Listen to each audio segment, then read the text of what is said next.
Sussan Ley, the member for Farrer and Deputy Leader of the Opposition. Thanks for joining us again on Flow. Let's just wrap up 2022 first of all. What are your main takeaways from the year? Well, Ricky, it's great to join you on the program. My main takeaway is it's been a tough year for our region, even though it was shaping up to be good. The floods have hit us hard. So, that seems to loom larger than almost anything else as we near the end of the year. I just really feel for our farmers and, of course, our small businesses that depend on the region going well. For me, we've gone from government to opposition. I feel as if 2 years has been packed into one. But for me as local member for Farrer, my role hasn't changed. I'm here to stand up for our region, to fight for our people and to demand that we get what we need and what we deserve here in rural and regional Australia. And it's certainly been encouraging for us to see yourself appointed Deputy Leader of the Opposition. To have a regionally based lady representing country people has been good to see on the national stage. I'd never miss an opportunity to talk about the importance of rural and regional Australia and to remind people, because this is a city-based government, and that's not a political criticism, by the way, it's just the actual reality of where the seats that the Labor Party holds that form government in Canberra are located. And overwhelmingly, that is in the city and down the eastern seaboard of Australia. So we do need to be louder and talk as much as we can about what regional Australia does for the nation as a whole, and also demonstrate that for people who don't understand what our lives are like, come and have a look.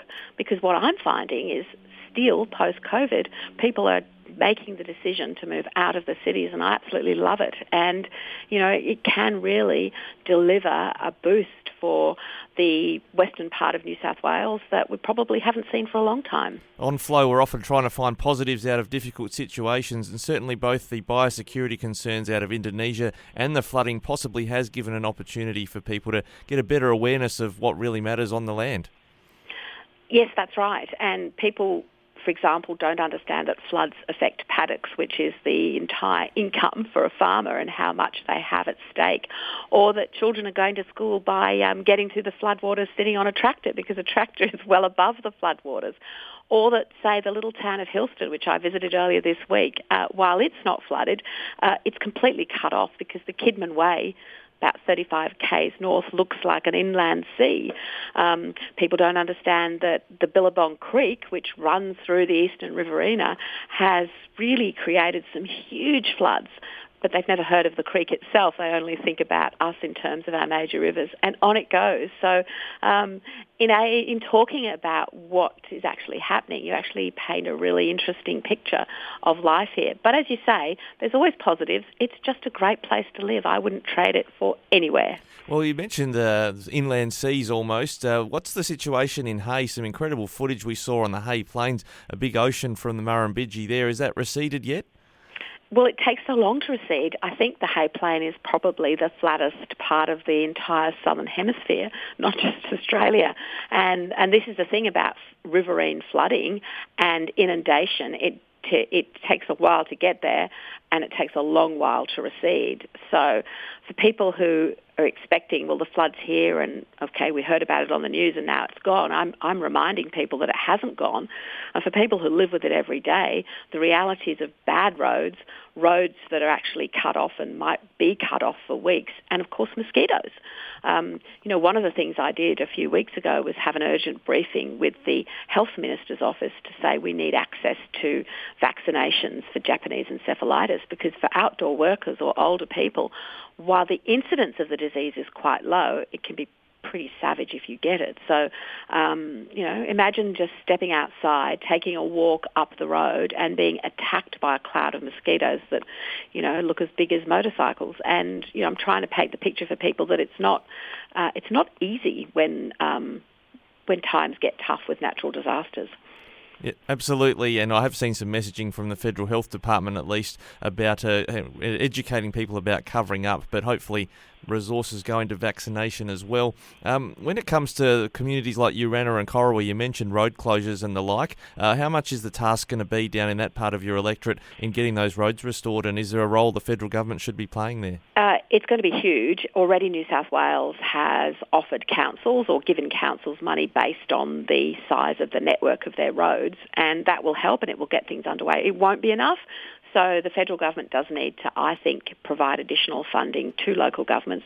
They already fund them more broadly for local roads and community infrastructure, but we do need more, and when the time comes, I will be asking for more. In some parts of those local government areas, it's almost too early to assess the damage because roads are still underwater. But for roads that weren't in great condition to start with, when they get flooded, they they get really bad really quickly.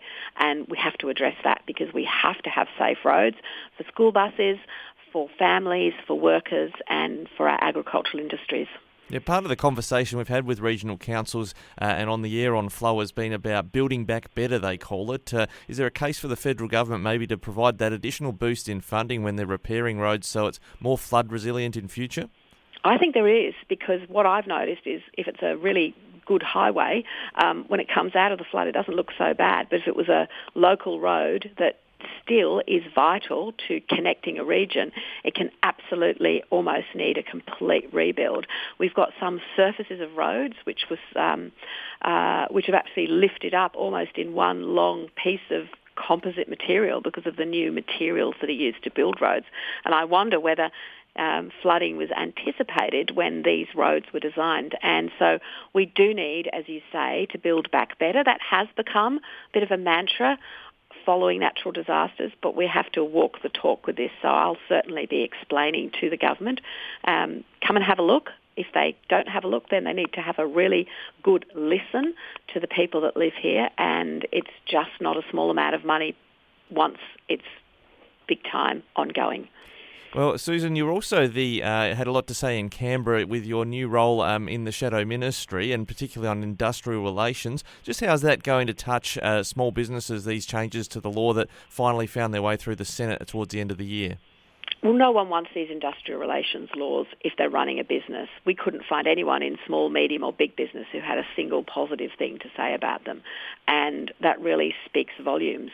And you don't get wages moving by putting the brakes on small business. And this was my point with everything that the government put forward with its industrial relations agenda. I want to see wages going up. I don't want inflation to rise so rapidly that real wages go down. So yes, people might see that their pay packet goes up, but it will buy less. We actually have to deal with everything that is as complex as all of the economic circumstances that we're facing to get this right. And just putting in these industrial relations laws, quite frankly, has been a government payback to the union. It wasn't talked about as they came into the election. They didn't advertise it. They just simply went right ahead and did it. And clearly it's been their main priority because we weren't able to get the energy plan in place or deal with cost of living pressures before Parliament rose, and the government is still all at sea when it comes to working out what to do about escalating energy prices. For the small businesses that I represent, they just see this as more compliance, more paperwork, and probably a disincentive to employ people. It's great that you can put on casuals and have them do a bit of work or be flexible with mums who are working from home and so on. But what this legislation does is make everything more inflexible in your business. And, I think our small businesses do an amazing job, and I just really don't want them loaded up with any more red tape. Now, you suggested the federal government's all at sea. Susan, one last topic I wanted to touch base with you, because I know you've got some experience on this as a former Environment Minister, the Great Barrier Reef. There's these international moves to list it in a way that could be, I guess, adverse to Australia's interests, if I'm putting that fairly. Just what could that mean for every Australian if the Great Barrier Reef is put on a higher risk rating? Well, a couple of years ago, I travelled to Europe to directly lobby the members of the international grouping, UNESCO, that makes the decision about listing the Great Barrier Reef as in danger.